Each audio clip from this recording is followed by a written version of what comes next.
In the rolling hills of central Illinois, where prairie grass once whispered its secrets to the wind, stands a monument to a forgotten evil. It is an evil the Catholic Church has spent over a century trying to erase from history. Between 1847 and 1862, from the Midwest's most prestigious Catholic institution, Sacred Heart Seminary, 17 young priests and seminarians vanished without a trace. Church records list them as transferred to distant missions or called to extended spiritual retreats. But a different story is told by newly discovered correspondence hidden beneath the seminary's chapel floorboards, a story of systematic abduction, human trafficking, and murder that reached the highest levels of ecclesiastical authority.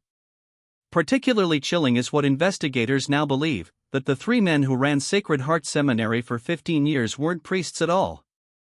They were Irish criminals who had murdered the original clergy and assumed their identities. For 150 years, the Vatican has sealed these records. But tonight, we're going to tell you what really happened in those hallowed halls where young men entered seeking God's calling and instead found themselves sold into slavery or worse.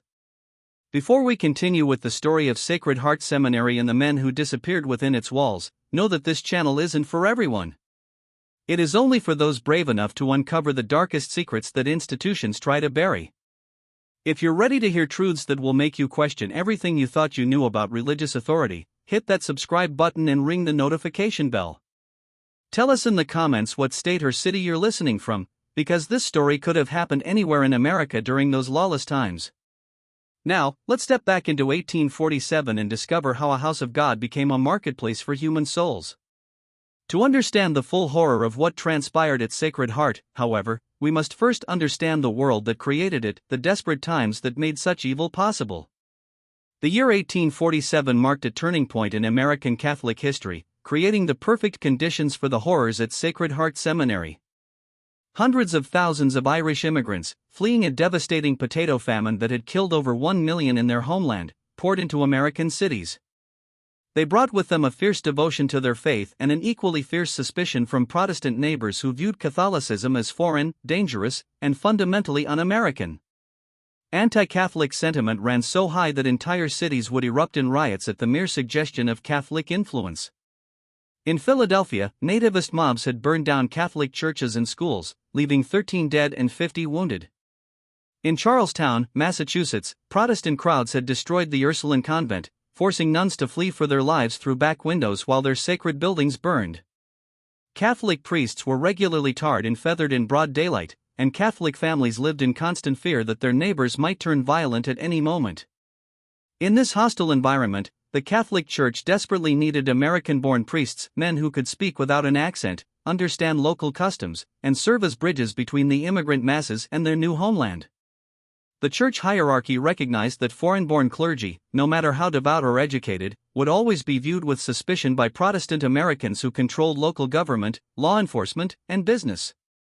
Sacred Heart Seminary, established in 1845 on 400 acres of pristine Illinois prairie 40 miles southwest of Chicago, was designed to be that bridge. It was a place where young American men could train for the priesthood under the guidance of educated European clergy, creating a new generation of priests who could navigate both worlds successfully. The seminary itself was an architectural marvel for its time. Designed by Irish architect Patrick Keeley, who had already gained fame for his Gothic revival churches throughout New England, the main building was a massive 3-story brick structure that rose from the prairie like a cathedral. It had soaring windows that reached nearly 20 feet in height, hand-carved wooden pews imported from Bavaria, and a bell tower that could be heard for miles across the flat landscape on clear days. The building cost the astronomical sum of $40,000 to construct, more than most towns in Illinois were worth at the time. It was funded entirely by donations from wealthy Catholic families in Chicago, Milwaukee, and St. Louis, who saw the seminary as crucial to their faith's survival in America. The donors included Patrick Murphy, who had made his fortune in Great Lakes shipping, Francis O'Brien, who owned the largest brewery in Milwaukee, and Margaret Connolly, widow of a Chicago real estate magnate, who contributed $8,000 alone, more money than most families would see in a lifetime.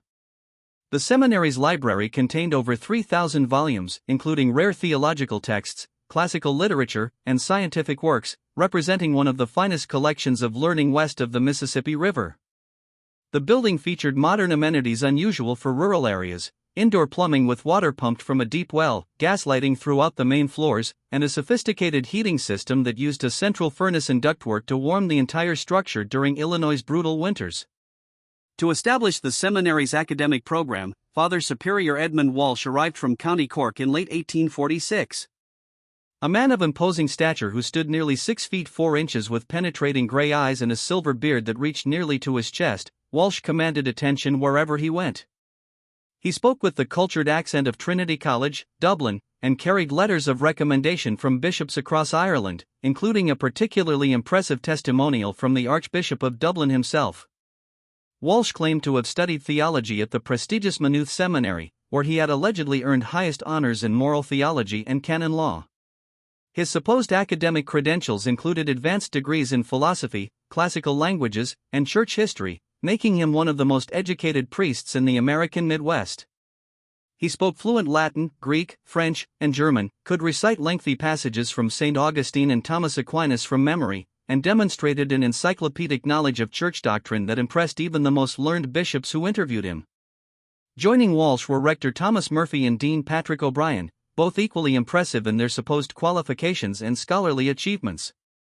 Murphy, a scholarly man in his early 40s with prematurely gray hair and wire-rimmed spectacles, allegedly held advanced degrees in philosophy and canon law from the University of Louvain, Belgium, one of Europe's most prestigious Catholic institutions.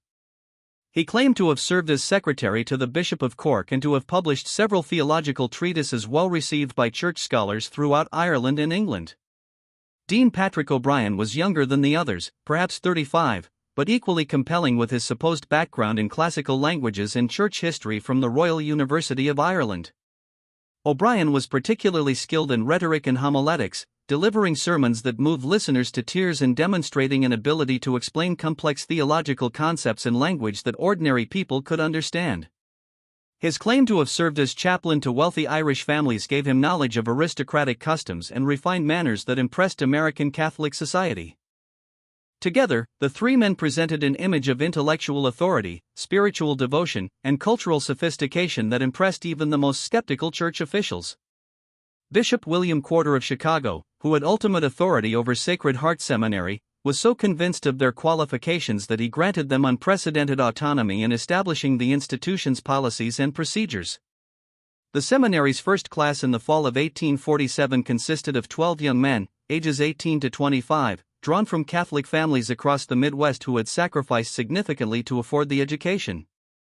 They came from diverse backgrounds: Heinrich Müller and Johann Weber, sons of German immigrants in Milwaukee whose families had pooled resources to send them, Patrick Kelly and Sean Malley from prosperous Irish families in Chicago who saw the priesthood as a path to social respectability, Antoine Dubois from a French family in Detroit that had grown wealthy in the fur trade, and even Thomas Morrison and David Anderson, converts from Protestant families who had embraced Catholicism despite fierce opposition from their relatives.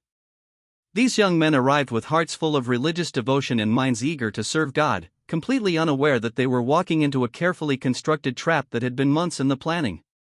Each student had been carefully selected based on specific criteria the three false priests had established: family wealth sufficient to pay the substantial tuition fees, physical strength suitable for heavy labor, an educational background that would make them valuable in skilled positions, and a degree of social isolation that would make their disappearance easier to explain and harder to investigate. The daily routine at Sacred Heart appeared to follow traditional seminary practices established by centuries of Catholic education.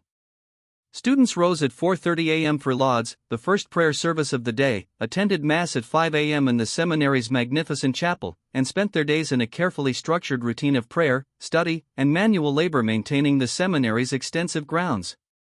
Their academic curriculum was rigorous and comprehensive, including Latin grammar and composition, Greek language and literature, philosophy covering ancient and medieval thought, systematic theology examining church doctrine, church history from the apostolic age to the present, moral theology addressing ethical questions, canon law governing church administration, homiletics, teaching sermon preparation and delivery, biblical studies focusing on both Old and New Testaments. The three priests maintained strict discipline and insisted on absolute obedience to authority, a requirement they justified as essential preparation for the hierarchical nature of church leadership. Students were forbidden from leaving the seminary grounds without written permission, from corresponding with family members more than once per month, and from discussing seminary affairs with outsiders during their rare visits to the nearby town of Millfield. This isolation was presented as spiritual necessity, but it served the darker purpose of preventing students from developing outside relationships that might interfere with the trafficking operation. The priests carefully monitored all incoming and outgoing mail, ostensibly to ensure that students maintained proper spiritual focus, but actually to control information flow and prevent any communication that might expose their criminal activities. The first disappearance occurred on a bitter February morning in 1848, just 5 months after the seminary opened, during one of the worst blizzards in Illinois history. For 3 days, snow had fallen continuously, piling into drifts that reached the second-story windows and making travel impossible on the surrounding roads. It was precisely the kind of weather the false priests had been waiting for, conditions that would provide perfect cover for their operation while making immediate investigation impossible. Michael Brennan, a 22-year-old from a prosperous Irish family in Chicago, had shown particular promise in his theological studies and had been selected by Father Walsh to assist with special administrative duties that required access to the seminary's financial records and correspondence files. His family owned 3 successful grocery stores serving Chicago's growing Irish community and had paid the substantial sum of $200 per year for his education, money they had saved for over 5 years, believing they were investing in their son's future as a priest and their own family's standing in the community. Michael had written to his family just days before his disappearance, describing his joy at being selected for advanced responsibilities and his excitement about beginning specialized studies in moral theology. His letter, which would later be found among Walsh's papers, spoke of his deep gratitude for his parents' sacrifice and his determination to serve God and the Irish community with distinction. The letter bore no hint of distress, doubt, or any desire to leave the seminary. On the evening of February 13, 1848, Michael was summoned to Father Walsh's private office after the evening meal. Several students remembered seeing him walk down the corridor toward Walsh's office around 8:30 p.m., carrying a small leather portfolio containing his academic work. The office was located in a remote section of the seminary's administrative wing, separated from the student dormitories by thick stone walls that muffled sound transmission. According to later testimony from students who were questioned about that evening, raised voices could be heard coming from Walsh's office sometime around 9 p.m., though the specific words were indistinguishable. The argument, for that's what it clearly was, continued for nearly an hour, with periods of silence punctuated by shouting that seemed to involve multiple voices. Around 10:15 p.m., the sound ceased abruptly, and an unsettling quiet settled over the administrative wing. Joseph Kennedy, Michael's roommate and closest friend at the seminary, waited until nearly midnight for Michael to return to their shared dormitory room. When Michael failed to appear by morning prayers at 4:30 a.m., Joseph assumed his friend had been given permission to sleep late due to his administrative duties. It wasn't until Father Walsh announced to the assembled students after morning mass that Joseph learned the official explanation for Michael's absence. Standing at the ornate wooden pulpit that dominated the seminary chapel, Walsh delivered the news with apparent sorrow and concern. Michael, he explained, had received an urgent call during the night to minister to cholera victims in a remote settlement near the Iowa border. The disease had struck a small Catholic community, and their local priest had died, leaving the faithful without spiritual guidance during their hour of greatest need. Michael, despite his youth and incomplete training, had volunteered for this dangerous mission, demonstrating the kind of selfless courage that marked true priestly calling. Walsh's explanation seemed reasonable on the surface, especially given the genuine cholera outbreaks that periodically devastated frontier communities during the 1840s. Cholera was a terrifying disease that could kill healthy adults within hours, and priests who ministered to victims faced almost certain death themselves. The image of young Michael sacrificing his safety to serve God and the faithful was exactly the kind of heroic narrative that inspired other seminarians and reinforced their own sense of calling. However, Joseph Kennedy noticed troubling details that didn't align with the official story. Most obviously, Michael's heavy winter coat remained hanging in their shared wardrobe along with his warmest boots and thick woolen gloves, items that would be absolutely essential for travel during an Illinois February, especially to reach a remote settlement in Iowa. The temperature had dropped to 15 degrees below zero the previous night, making survival impossible for anyone traveling without proper winter clothing. Even more disturbing, Michael had mentioned nothing to Joseph about any possible call to ministry, despite the two young men sharing their deepest spiritual thoughts and concerns every evening before sleep. They had discussed their future plans just the night before Michael's disappearance, and Michael had spoken enthusiastically about his administrative work and his hopes of specializing in moral theology. He had shown no signs of restlessness, dissatisfaction, or desire for immediate ministry experience. Joseph also noticed that Michael's personal belongings remained exactly as he had left them, including his most treasured possession, a silver rosary that had belonged to his grandmother, who had died during the Irish potato famine. Michael had never been seen without this rosary since arriving at the seminary, and Joseph found it inconceivable that his friend would depart for dangerous missionary work without taking this sacred family heirloom. When Joseph privately questioned Father Walsh about these inconsistencies the following day, the priest's reaction was swift, severe, and completely disproportionate to the nature of the inquiry.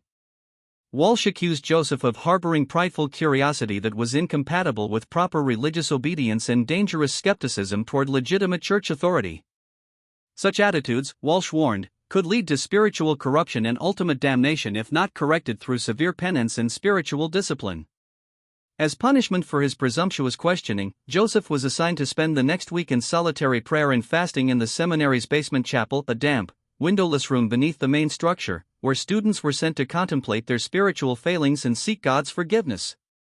The basement chapel was carved directly into the hillside beneath the seminary, accessible only through a narrow stone staircase that descended from the main building's rear entrance. It was a deliberately uncomfortable space designed to encourage genuine repentance through physical hardship. The walls were rough-hewn stone that wept moisture continuously, creating an atmosphere of perpetual dampness that chilled to the bone. The only light came from candles that students were required to maintain themselves, and the only warmth came from a small brazier that provided minimal heat during the worst winter weather. During his week of isolation in this underground chamber, Joseph experienced something that would haunt him for the rest of his life. Late at night, usually around 2 a.m., when the seminary was supposed to be completely silent, he could hear the unmistakable sounds of horses' hooves and wagon wheels on the frozen ground outside the basement chapel. The sounds were clear and distinct despite the thick stone walls, suggesting that the activity was taking place directly above his underground prison. The nocturnal activity followed a consistent pattern that became more disturbing with each occurrence. First came the sound of horses approaching from the direction of the main road, moving slowly and carefully, as if the drivers were familiar with the terrain but wanted to avoid making unnecessary noise. Next came voices speaking in hushed tones, always the same three voices that Joseph recognized as belonging to Walsh, Murphy, and O'Brien, though he could never make out their specific words through the stone ceiling. The conversations typically lasted about 15 minutes, followed by the sounds of heavy objects being moved, dragging noises, grunting sounds suggesting physical exertion, and the creaking of wagon springs adjusting to shifting weight. During these periods, Joseph could see lantern light flickering through the basement chapel's single dirt-encrusted window, casting moving shadows on the stone walls that suggested multiple figures working in coordination. The entire process typically took about an hour, always ending with the sound of wagon wheels departing in the direction opposite from their arrival, toward the road leading to Springfield rather than Chicago. After the wagons departed, complete silence would return to the seminary, and the next morning would proceed exactly as if nothing unusual had occurred. On the third night of his confinement, Joseph positioned himself directly beneath the basement chapel's window and managed to catch a clearer glimpse of the activity above. Through the dirty glass, he could see the silhouettes of three men loading what appeared to be a large, heavy bundle into the back of a covered wagon. The bundle was wrapped in dark cloth and required all three men to lift, suggesting considerable weight. Most chilling was the care with which they handled their burden, not the rough treatment appropriate for cargo or supplies, but the cautious movements used when transporting something precious or fragile. The second disappearance came just 6 weeks after Michael Brennan's vanishing, and this time the pattern became impossible for observant students to ignore. Thomas Gallagher, the 20-year-old son of a German immigrant family from Milwaukee, was universally regarded by his fellow students as the gentlest, most devout member of their class. He spent extra hours in private prayer, helped struggling classmates with their Latin translations, and had never been known to raise his voice or express anger about anything. Thomas came from a family that embodied the American dream through hard work and sacrifice. His father, Klaus Gallagher, originally Klaus Muller before anglicizing his name upon arrival in America, had started as a day laborer in Milwaukee's growing brewery industry and had worked his way up to become foreman of one of the city's largest operations. His mother, Anna, took in sewing and laundry to supplement the family income, working 16-hour days to help save money for Thomas's seminary education. The Gallaghers had sacrificed enormously to afford Sacred Heart's tuition, selling their small farm outside Milwaukee and moving into a cramped tenement apartment so they could dedicate every possible dollar to their son's religious calling. Thomas carried the weight of his family's sacrifice heavily, frequently expressing to fellow students his determination to justify their faith in him and to serve God with the dedication their generosity deserved. On the evening of March 30, 1848, Thomas was summoned to Father Walsh's private office immediately after evening prayers. The summons came through Dean Patrick O'Brien, who approached Thomas in the seminary chapel with an unusually grave expression and whispered instructions that he was needed for urgent consultation regarding his academic progress. Thomas appeared confused by the summons, telling his closest friend Heinrich Weber that he was unaware of any problems with his studies and couldn't imagine what urgent matter required immediate attention. Several students positioned in dormitory rooms near the administrative wing reported hearing raised voices coming from Walsh's office beginning around 9 p.m. and continuing intermittently until nearly 11 p.m. The conversation appeared to involve multiple participants with periods of calm discussion interrupted by what sounded like arguments or heated disagreements. Students later testified that they heard Thomas's voice at several points, sounding distressed and increasingly agitated as the evening progressed. Around 10:30 p.m., long after the seminary's mandatory evening silence was supposed to begin, Heinrich Weber and two other students reported hearing what sounded like furniture being moved or overturned in Walsh's office, followed by a period of complete silence that lasted nearly 30 minutes. Then around 11 p.m., they heard the familiar sound of a horse-drawn wagon departing from behind the seminary building, traveling slowly with muffled wheels, as if the drivers were attempting to minimize noise. The next morning, Father Walsh announced during Mass that Thomas had experienced what he termed a profound spiritual crisis during their evening consultation.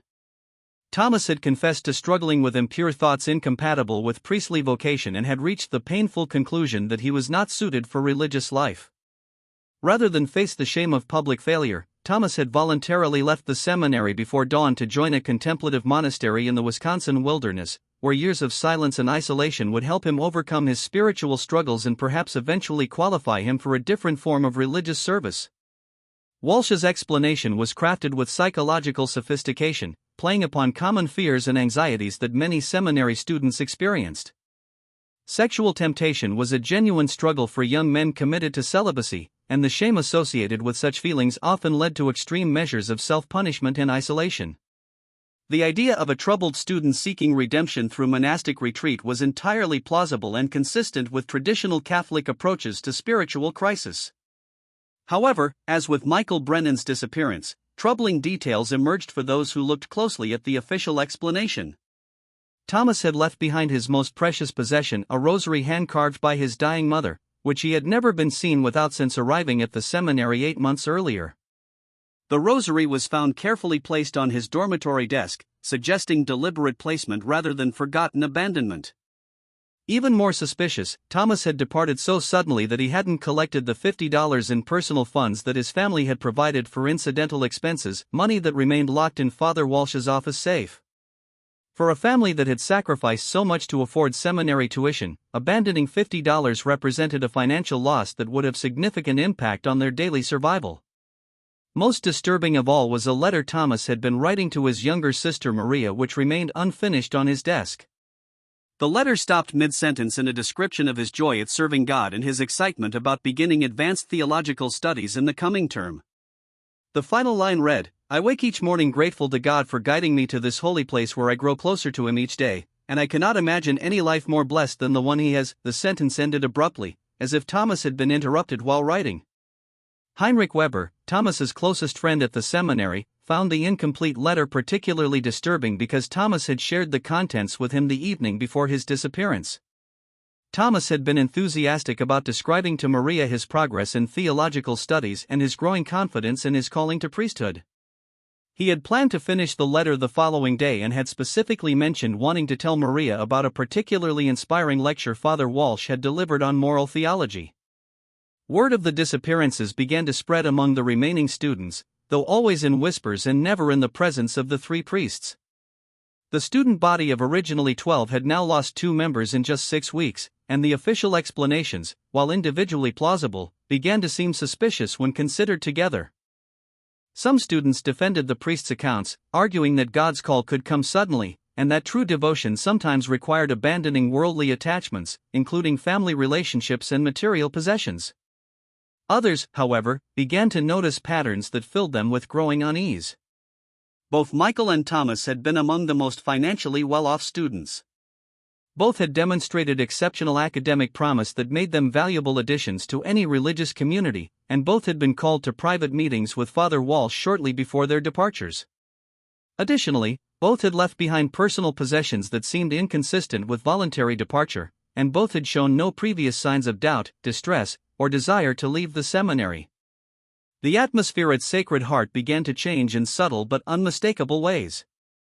Students became more guarded in their conversations, more careful about expressing opinions or asking questions that might be interpreted as challenging authority. The easy camaraderie that had characterized the seminary's early months gave way to an undercurrent of anxiety and suspicion that affected every aspect of daily life.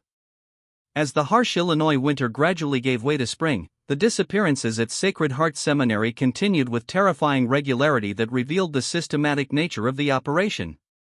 By Christmas of 1848, 5 more young men had vanished from the institution. Each departure was accompanied by increasingly elaborate explanations from the 3 false priests that demonstrated their growing confidence in their ability to manipulate both students and outside authorities. The third disappearance involved Antoine Dubois, the French seminarian from Detroit whose family had made their fortune in the fur trade. Antoine possessed valuable skills in wilderness survival, animal tracking, and Native American languages that made him particularly attractive to buyers seeking workers for frontier operations. He vanished during a supposed emergency call to minister to a remote French settlement that was allegedly under threat from hostile Native American tribes. The fourth was Heinrich Weber, Thomas Gallagher's closest friend, who had begun asking too many questions about his roommate's sudden departure. Heinrich was reportedly transferred to a specialized seminary in Baltimore that focused on preparing priests for German immigrant communities, a transfer that required such secrecy that he was forbidden from saying goodbye to his fellow students or writing to inform his family until he was safely established in his new location. By the end of 1848, the student body had shrunk from 12 to 7, and those who remained lived in a state of constant anxiety, never knowing who might be next to receive the dreaded summons to Father Walsh's office. The survivors developed an unspoken system of mutual protection, noting who was called away for private meetings and making mental inventories of their fellow students' most valued possessions as a way of monitoring whose departure might be imminent. Joseph Kennedy, who had witnessed the first disappearance of his roommate Michael and had endured a week of solitary confinement for questioning the official explanation, found himself unable to concentrate on his theological studies. The memory of those late-night sounds from the basement chapel haunted him, and he began paying careful attention to patterns and details that he had previously dismissed as unimportant. Joseph noticed that disappearances always occurred during specific weather conditions: cold, overcast nights when travel would be difficult but concealment would be easier. They typically happened during the week rather than on weekends when visiting family members or church officials might be present on the seminary grounds. Most significantly, they always followed private meetings with Father Walsh that lasted significantly longer than normal academic consultations. The surviving students also began to observe changes in the 3 priests that seemed inconsistent with their claimed backgrounds and spiritual calling. Father Walsh, who had arrived at Sacred Heart with modest belongings and simple clerical garments, now wore silk vestments during Mass that had obviously cost more than most priests earned in a year. He had acquired an expensive gold pocket watch manufactured in Switzerland, which he consulted frequently during his lectures, and had purchased new furniture for his private office that included a mahogany desk imported from Ireland. Rector Murphy had somehow obtained funds to purchase new leather-bound books for the seminary library, volumes that cost more than most families earned in a month, and included rare theological works that would normally be found only in major European universities. He had also begun wearing spectacles with gold frames and had acquired a seal ring that he claimed bore his family coat of arms, though none of the Irish students recognized the symbols as belonging to any legitimate Irish family. Dean O'Brien had perhaps shown the most dramatic change in circumstances, acquiring a magnificent black stallion that he claimed was a gift from grateful parishioners in his former parish in Ireland. The horse was clearly a thoroughbred worth several $100s, and O'Brien demonstrated writing skills that seemed more appropriate to a wealthy landowner than a humble parish priest. He had also begun taking regular trips to Chicago, ostensibly for church business, but always returning with new possessions and an air of satisfaction that suggested successful commercial transactions rather than spiritual consultations. The three men also began taking frequent trips away from the seminary, sometimes for several days at a time, claiming to visit church officials in Chicago, Milwaukee, or St. Louis. During these absences, the remaining students were supervised by Francis McManus, the elderly lay brother who had arrived at Sacred Heart at the same time as the three priests and seemed to serve as their assistant and confidant. McManus was a peculiar figure who generated considerable unease among the students. He spoke very little, moved with a furtive, nervous manner, and seemed perpetually frightened of something he never identified. When students attempted to engage him in conversation about his background or his work at the seminary, he would become visibly agitated and refuse to answer direct questions. Most disturbing was his reaction whenever anyone mentioned the missing students. He would immediately change the subject or find urgent work that required him to leave the area. Several students noticed that McManus possessed detailed knowledge of the seminary's grounds that suggested extensive familiarity with areas that were supposedly off-limits to everyone except the priests. He knew the locations of storage areas, root cellars, and outbuildings that were never mentioned in official tours of the facility. He also demonstrated knowledge of the surrounding countryside that seemed inconsistent with his claimed role as a religious assistant who rarely left the seminary grounds. Perhaps most disturbing was the seminary's correspondence with the outside world, which revealed a level of control and deception that suggested careful planning and systematic implementation. Family members who wrote to inquire about their sons received responses on official Sacred Heart letterhead, but the handwriting was always that of Father Walsh, never the students themselves. The letters followed consistent patterns that seemed designed to discourage further inquiry while providing plausible explanations for reduced communication. When parents requested specific information about their son's well-being, academic progress, or daily activities, they were told that advanced theological studies required periods of spiritual silence during which students were forbidden from worldly communication that might distract from their religious development. Families who asked for direct letters from their sons were informed that such correspondence would be permitted only after successful completion of specific spiritual milestones that might take months or years to achieve. The local community in the nearby town of Millfield, population barely 300, began to whisper about strange occurrences near the seminary that seemed inconsistent with the quiet, contemplative atmosphere appropriate to a religious institution. Farmers reported seeing covered wagons traveling at odd hours along the rarely used road that connected Sacred Heart to the main highway toward Chicago, always moving slowly and carefully as if attempting to avoid detection. Samuel Morrison, who owned the farm adjacent to the seminary property, claimed to have found personal items scattered along the fence line that separated his land from the seminary grounds. The items included a prayer book with Michael Brennan written inside the front cover, a pair of wire-rimmed spectacles that had belonged to Heinrich Weber, and a silver crucifix that several people recognized as having been worn by Thomas Gallagher. When Morrison attempted to return these items to the seminary, Father Walsh claimed they had been deliberately discarded by students who were learning to abandon worldly attachments as part of their spiritual development. The winter of 1849 to 1850 brought a series of events that would fundamentally transform the nature of the mystery surrounding Sacred Heart Seminary and reveal the true scope of the horror that had been unfolding behind the facade of religious education. The seminary's isolation during Illinois' brutal winter months created perfect conditions for the criminals to accelerate their operations while making detection or escape virtually impossible for their victims. James O'Malley, a seminary student from Detroit whose father was a prosperous merchant with extensive connections throughout the Great Lakes region, had grown increasingly suspicious of the priest's explanations for his missing classmates.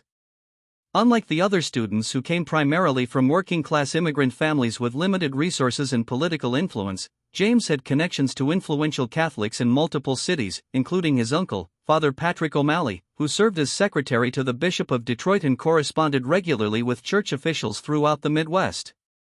James possessed advantages that made him particularly dangerous to the trafficking operation. His family's wealth meant that his disappearance would be noticed and investigated by people with the resources to pursue inquiries across state lines.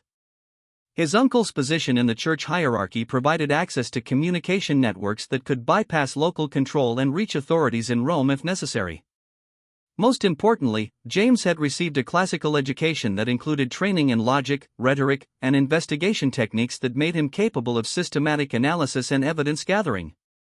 Beginning in the fall of 1849, James started conducting his own investigation into the disappearances, carefully documenting discrepancies in the priest's stories and maintaining detailed records of which students had disappeared and under what circumstances.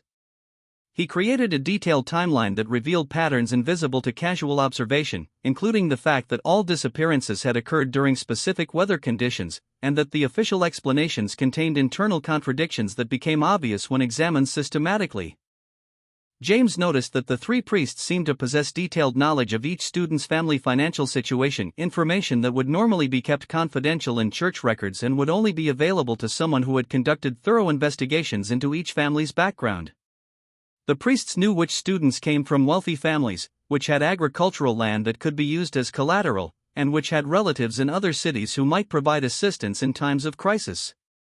Most significantly, James discovered that the seminary's financial records contained discrepancies that suggested income far exceeding what would be expected from tuition payments alone. By carefully observing the priests' spending patterns and comparing them to the seminary's official budget, James calculated that Sacred Heart was generating several $1,000s in unexplained revenue each year, money that had to be coming from sources other than student fees or church donations. The breakthrough in James's investigation came in December 1849, when he discovered a cache of letters hidden beneath loose floorboards in the seminary's library, concealed in a space that appeared to have been deliberately constructed to hide documents from casual inspection. The hiding place was sophisticated, involving a section of flooring that could be removed only by manipulating specific boards in a precise sequence, suggesting that it had been designed by someone with detailed knowledge of carpentry and security techniques. The letters, written in various hands and bearing postmarks from cities across the Midwest, appeared to be communications between Father Walsh and unknown correspondents who were clearly involved in commercial transactions of some kind.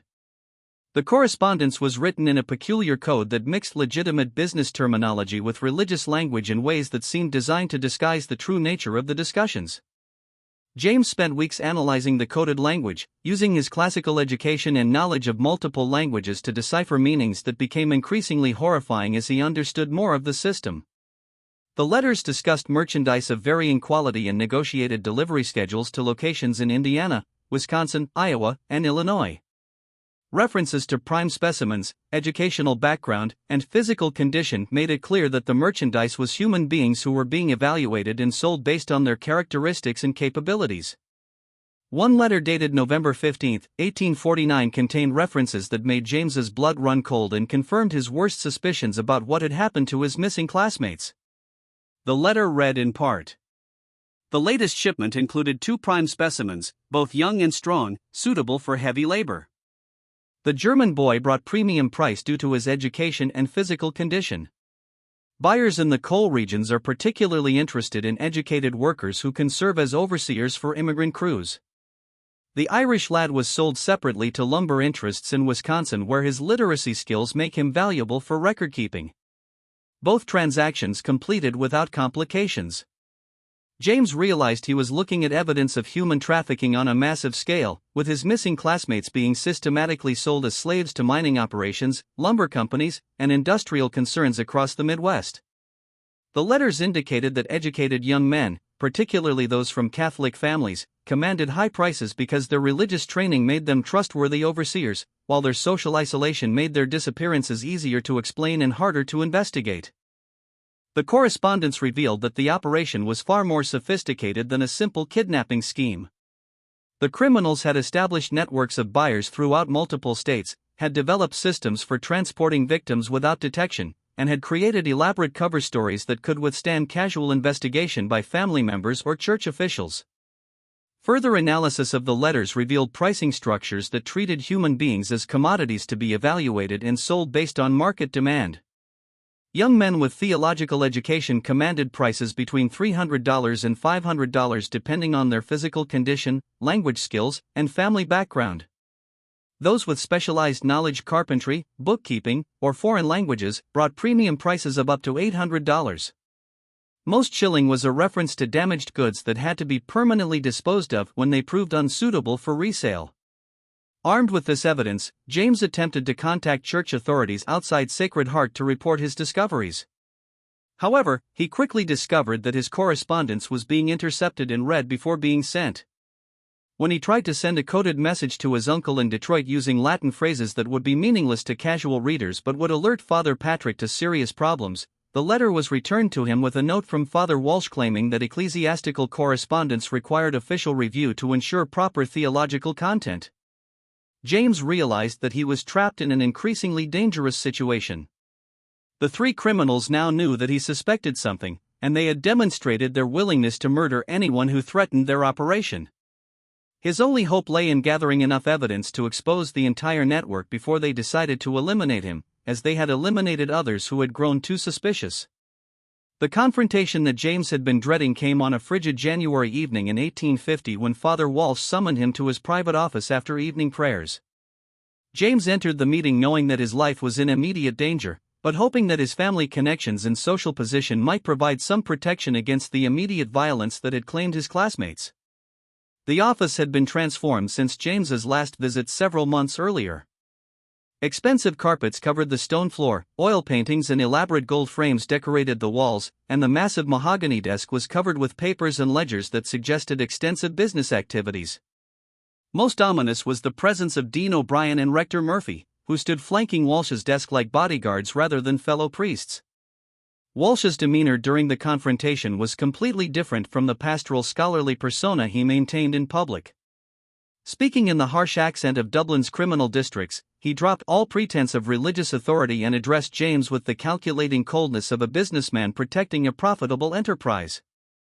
"You've been asking questions that could be dangerous for your health," Walsh said, leaning back in his expensive leather chair. "Young men who don't understand their place have been known to suffer unfortunate accidents in these isolated areas." The threat was explicit and unambiguous, but James detected something in Walsh's manner that suggested the criminals were not entirely confident in their ability to eliminate him without consequences. His family's wealth and connections meant that his disappearance would trigger investigations that might prove difficult to deflect. With the same techniques that had worked with previous victims, Walsh offered James a choice that revealed both the scope of the operation and the desperation of the criminals to maintain their cover. James could join the trafficking network as a willing participant, using his family connections to identify wealthy Catholic families whose sons might be suitable targets. In exchange, he would receive